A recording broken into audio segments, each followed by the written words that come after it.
बिस्मिल्लाहिर्रहमानिर्रहीम। अस्सलाम वालेकुम प्यारे बच्चों, आज का हमारा टॉपिक है आर्गन सिस्टम। अगर आप थोड़ा सा रिकॉल कर ले तो प्रीवियस टॉपिक्स में हमने सेल्स के बारे में, टिश्यूज के बारे में और आर्गन्स के बारे में पढ़ा था कि सेल्स क्या होते हैं, टिश्यूज क्या होते हैं और आर्गन्स क्या होते हैं। सेल्स के बारे में हमने पढ़ा था कि cell is the basic structure and functional unit of all living organism. और सेल लाइफ का एक फंडामेंटल यूनिट भी है। उसके बाद हमने पढ़ा था कि जो सेल्स होते हैं ये जब एक ग्रुप फॉर्म में इकट्ठे होते हैं, सिमिलर सेल जब एक ग्रुप फॉर्म में इकट्ठे होते हैं तो टिश्यूज बनाती है। और फिर हमने उसमें 4 टाइप्स ऑफ टिश्यूज के बारे में पढ़ा था। उसमें हमने एपिथेलियल टिश्यू के बारे में पढ़ा था,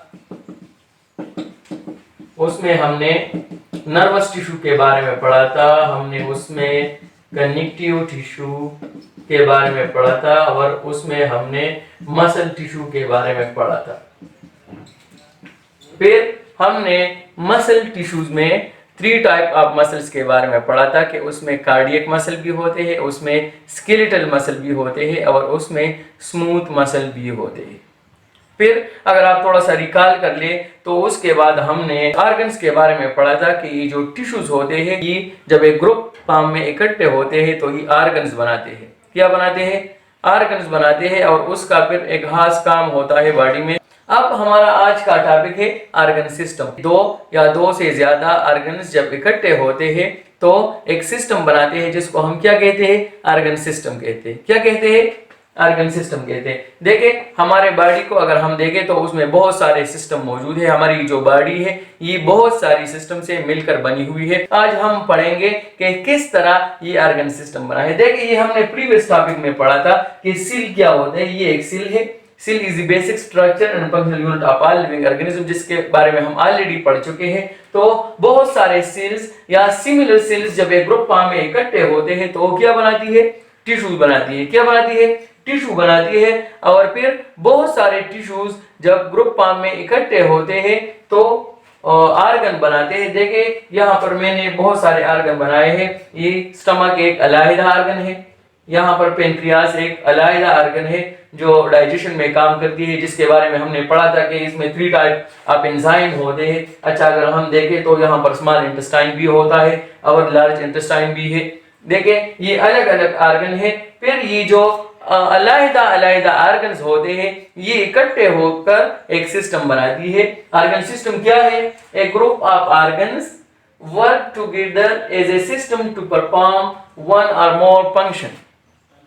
ये ऑर्गन्स जब एक ग्रुप फॉर्म में इकट्ठे होकर काम करती है, एक या एक से ज्यादा फंक्शन करते हैं तो उसको हम क्या कहते हैं? उसको हम ऑर्गन सिस्टम कहते हैं। तो अगर आप यहाँ पर देखें, यहाँ पर सेल्स इकट्ठे होकर क्या बनाती है? टिश्यूज बनाती है। और टिश्यूज इकट्ठे होकर क्या बनाते हैं? ऑर्गन्स बनाते हैं। तो यहाँ पर आपके पास मुख्तलिफ ऑर्गन मैंने बनाए हैं। देखें यहाँ पर स्टमक भी है, एक अलग ऑर्गन है जिसका काम क्या है? जो हम जो फूड खाते हैं उसको डाइजेस्ट करते हैं। इस तरह यहाँ पर अगर हम पेनक्रियास को देखें तो ये एक अलग ऑर्गन है जिसका डाइजेशन में बहुत अहम रोल होता है। इसमें 3 टाइप ऑफ एंजाइम होते हैं। इस तरह अगर हम स्मॉल इंटेस्टाइन को देखें तो यहाँ पर डाइजेशन भी होती है और यहाँ पर एब्जॉर्प्शन भी होती है। इस तरह अगर हम लार्ज इंटेस्टाइन को देखें तो ये एक अलग ऑर्गन है जिसमें जो अनडाइजेस्टेड फूड होता है और यहाँ पर स्टोर होता है और फिर बॉडी से रिमूव हो जाता है। सेल्स इकट्ठे होकर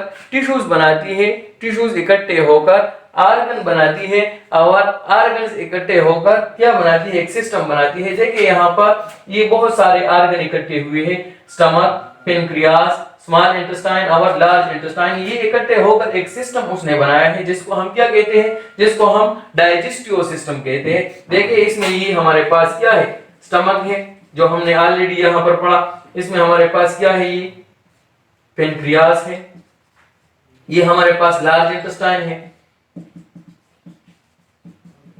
और ये हमारे पास स्मॉल इंटेस्टाइन है।